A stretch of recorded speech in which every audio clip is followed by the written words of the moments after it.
Great power does not come with great responsibility if you were as reckless as Tobey's Peter Parker, whose life changed after his Uncle Ben was unalived that fateful night. From being bullied during his senior year to flipping the script for being looked down upon to becoming a beacon of hope. We will unpack how Tobey's Peter Parker went from being a street savior to Spiderman. So Peter Parker rocked up on a science field trip with the senior class. He boldly assumed that MJ waved at him. With MJ's elite ball knowledge in play, Parker suffered secondhand embarrassment after the girls behind him were the ones who greeted MJ instead. And here's where Parker's story landed for me. He quickly learned that he would lose his loved ones if he had developed superpowers beyond his limits. Pay attention. Norman Osborn dropped his son off, yet Harry preferred to be left elsewhere to avoid being seen as a flashy rich kid by his classmates. Norman couldn't tolerate the disrespect and sneaked as Harry as a student who fumbled every private school that he went to. Soon, Harry had enough of being shamed by his dad, left him in his Rolls Royce, and joined Parker quickly. Right then and there, Norman caught up to Harry with Harry's school bag, then handed it to him before being introduced to Parker. Their conversation ended with one of the hardest lines in cinema. You know,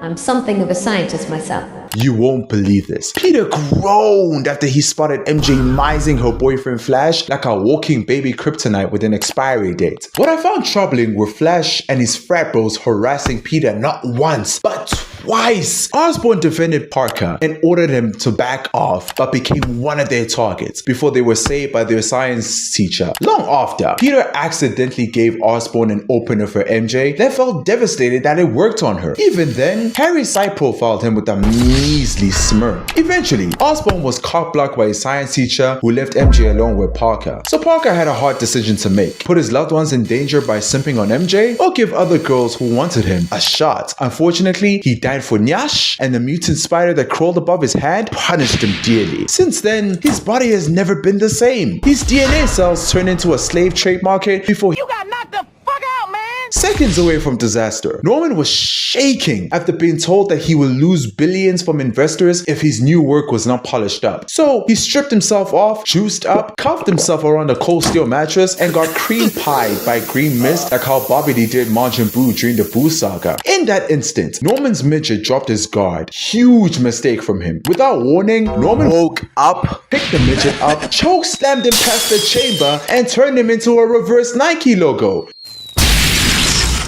All at once, Peter woke up, put his glasses on, then filed for divorce from them. The post-spider bite anointed him with enormous confidence that instantly folded in front of a nearly dressed up MJ. Now here's where it got heavy. Harry returned home, saw his father hungover from juice, and helped him up. Without a recollection of anything, Norman stayed cool until his PA informed him that he collected a body and stole his company's jetboard. Meanwhile, Parker munched his meal before MJ blew him away. Before long, he was handed a mystery box. Either continue eating lunch alone or open it up for more points over Norman. So he chose option 2 and got blown away by the character development letter inside that read, "If you don't save MJ right now, she won't let you hit low, bro." His spidey sense instantly kicked in, saw MJ slip on in 4K, caught her and her lunch tray smoothly and the lead over Osborn. Then MJ relegated Parker back to the friend zone before joining her friends. MJ does not belong to the street. She belongs inside a freezer. So Parker sat back and found the lunch fork stuck on his sticky wrist. Oddly enough, he shot a reb to a full lunch tray and splashed it on Flash. At that moment, Parker was doomed, had no escape plan, and got cornered by Flash. Again, Parker tapped into his spidey sense as if he was running fades with Israel. From the river to the sea, Palestine will be free. Wham! Straight down the middle after Parker saw it coming. Parker and MJ warned Flash to back off before they got shut down by his shit-talking recipe for disaster, because he missed not once, not twice, but 3 times from Parker's super reflexes before Parker bent himself backwards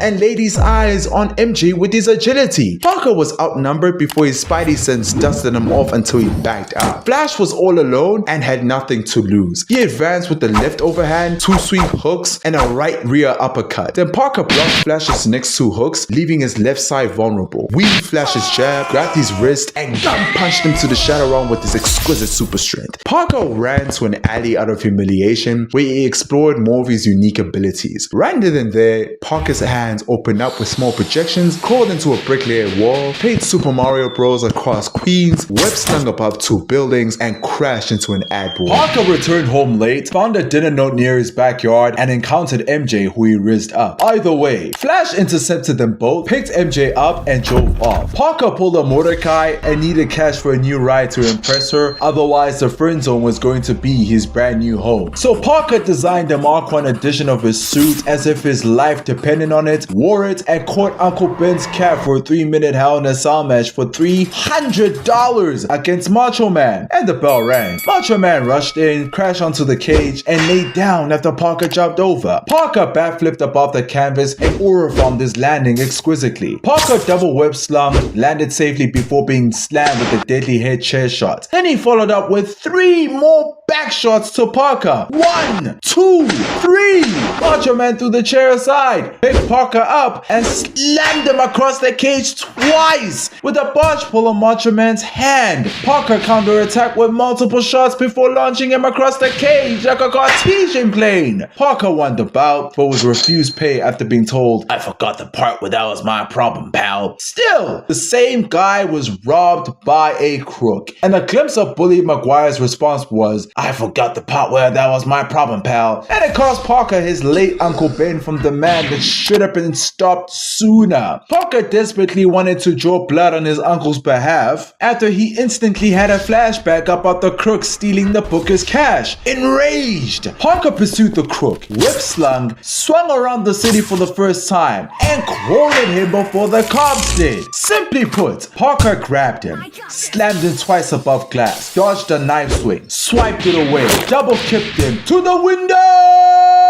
to the wall, took his mask off, and dislocated his right wrist. No lie, the crook lost balance, quit the hook, and turned into an obituary. As the prime suspect, Parker knew the feds wouldn't buy his story, so he bolted back home to a widowed Aunt May. Meanwhile, Osborn's minions tested out their new gadget to save their company from bankruptcy until the Green Goblin debuted and caught bodies everywhere. On the other hand, Harry peaked MJ's horrific breakup with Flash, became Oppenheimer overnight, and seized his shot with death himself after him and Parker graduated from high school. Then Parker became Weave Nation certified. NYC went crazy over him as if he was Zora Mamdani disguised as a UFO for Halloween. Parker visited the Osborns, stunned after Norman told him that Harry had a new girlfriend, so he redirected his energy towards an NYC program and payday. Following this, Norman lost his position as Oscorp CEO to his board of directors before turning into a vigilante, and his anticipated clash with Spider-Man officially begun.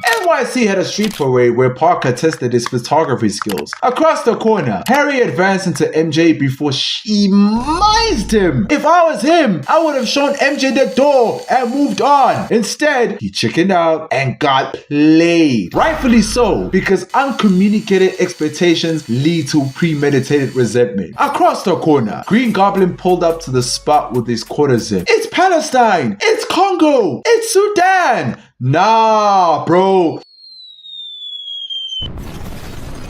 It's Israel! The upper floor broke, putting MJ in danger. If Parker was nowhere near the damage, then they would all fall and die. Once MJ cried out for help, Harry got knocked out by a rock. Close by, the Green Goblin turned his former co-workers into Jurassic Park and failed in taking her hostage. Then Spider-Man closed in, pressed the notification bell on this channel right here, and double kicked him in his interior. Once Spider-Man dropped his guard, the Green Goblin's flotation device popped an enormous balloon until Spider-Man swung him away from danger. By the time the Green Goblin rose, he faced off 4 cops on his own. He gut-checked the first one, jabbed and hooked the second one, uppercut the third one's jaw, and dropped the 4th one swiftly. Before long, Spider-Man and the Green Goblin squared off. Spider-Man blocked a hard jab and ate a gut kick to a street pole. Once Spider-Man stood up, a stranger behind him was already out of commission. Across them, the Green Goblin chased and shot Spider-Man Spider-Man multiple times in the air before peeking at a helpless MJ. So Spider-Man Super Mario Bro'd his way to her before getting slammed onto a glass wall upon impact. Once Spider-Man recovered, he countered with 2 sneaky elbow shots. At that moment, the Green Goblin missed his left hook on Spider-Man before elbow daggering his nose, tummy, and jaw onto the balcony. MJ alerted Spider-Man of upcoming danger whilst web-slinging the Green Goblin's face, backflipping from the balcony, and tearing the Green Goblin's flotation device apart, saving NYC. Subsequently, Spider-Man realized that NYC would be tossed to flames if he doesn't stop the Green Goblin on time. But it was already too late, as the Green Goblin flew to the Daily Bugle, put them all on lockdown until Spider-Man became the sacrificial lamb. However, the Green Goblin gassed Spider-Man up, carried him over a top floor building, and abandoned him. Later on, Parker found out that a warrant was issued for Spider-Man's arrest, but couldn't escape NYC until he saw MJ off first, but folded again after MJ told Parker that she was going on an evening date with Harry. However, Parker intervened in MJ's upcoming incident after discovering an armed group of syndicates cornering her, and MJ had nowhere to escape, and she squabbled with them with a landed shot to the guy behind her, a low blow to the second one. However, MJ was overpowered by them before Spider-Man zapped them away. Spider-Man backflipped in front of him, threw the first guy off, gut checked the second, circled above him, and back jabbed 2 more to sleep. Once Parker blocked one of their attacks, he hooked one of them flat. Then he crunched them with a double jab. At that moment, Spider-Man dusted him and ran off so that MJ stayed far from him. MJ went after Spider-Man, but countered him after turning around. Once MJ pulled the Spider-Man mask off, she kissed Parker as if Harry never existed to her. Not long after, Spider-Man saved a baby from a house fire and escaped a West warrant to save an old lady. Had Ted Lasso out here looking like SRK getting tan for an Ibiza house party. Little Spider-Man knew that he walked directly into a trap. The Green Goblin jabbed Spider-Man to a burnt door. Once Spider-Man got up, he weaved multiple ninja blades until one sliced his lower left arm. Spider-Man hooked the Green Goblin away. He web-slung him to a nasty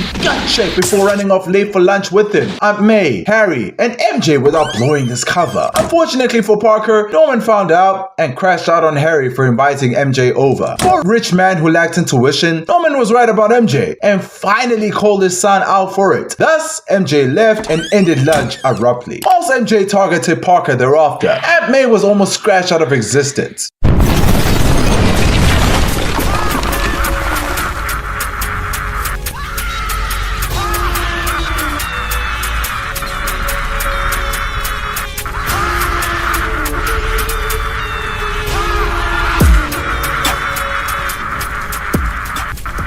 Not only did the Green Goblin leave Aunt May in a coma, he took MJ and a group of kids at the Queensboro Bridge hostage. So Spider-Man was stuck with 2 life-changing choices. Either he had to save Gen Z from being turned into t-shirts, or MJ.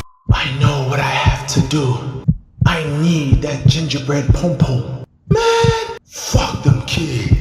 Not only did Spider-Man save MJ, but also swung the so-called brain rot generation away from drowning. Everywhere for Parker, TikTok wouldn't be a thought since this dickhead decided Addison Rae, Tate McRae, and their friends were worth saving. The Green Goblin interfered with Spider-Man out of frustration of his failed plan in becoming the Caucasian King Vong head ass. The Green Goblin's positioning towards Parker backfired faster after Zoran Momdani sent every New Yorker out of NYC to kick the Green Goblin's ass. Spider-Man wanted to end the Green Goblin for good, so he ordered MJ to hang on the glider with Charlie D'Amelio and Kabilame's friends throughout the night until they landed on the ship safely. Unfortunately for Spider-Man, the Green Goblin adapted and dragged them to an abandoned building towards an uncomfortable landing. Then, this happened.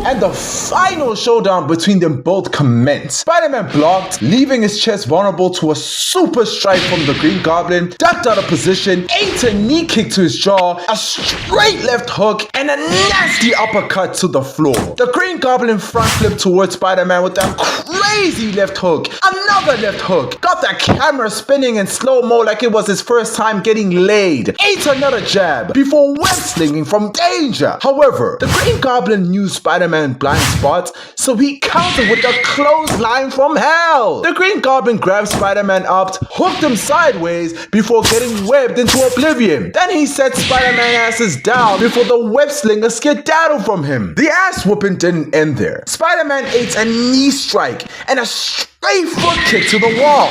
Eventually, Spider-Man clicked the moment the Green Goblin talked him into turning MJ into a purple profile pic worldwide. Spider-Man left Parker's body and snapped himself into Bully Maguire. He pushed the Green Goblin off, web-slinged him towards a falling wall as if bro was the reason for the Roman Empire's downfall. The Green Goblin got up until Bully Maguire clotheslined him, brought him up, and put belt to ass. Bully Maguire's ass whooping was so brutal that the Green Goblin gave up, took off his mask to buy himself time and his sympathy card. Norman thought sending his glider Spider-Man's way was smart, but bro forgot the type of timing Bully Maguire was on. Eventually, Bully Maguire jumped out of the way and Norman Osborn unalived himself in the process. And the Street Saviour, who saved NYC once more, became Spider-Man. Tobey's Peter Parker was destined for failure, but transformed himself into one of the most iconic superheroes of all time. Not only did he survive a scathing battle against a psychotic monster, he fully embraced that great responsibility comes with great power. From close calls to being exposed, and from grieving a part of himself that he once lost to growing, he carved a legacy that he will never be erased from history. I am the Monthly, and this is goodbye.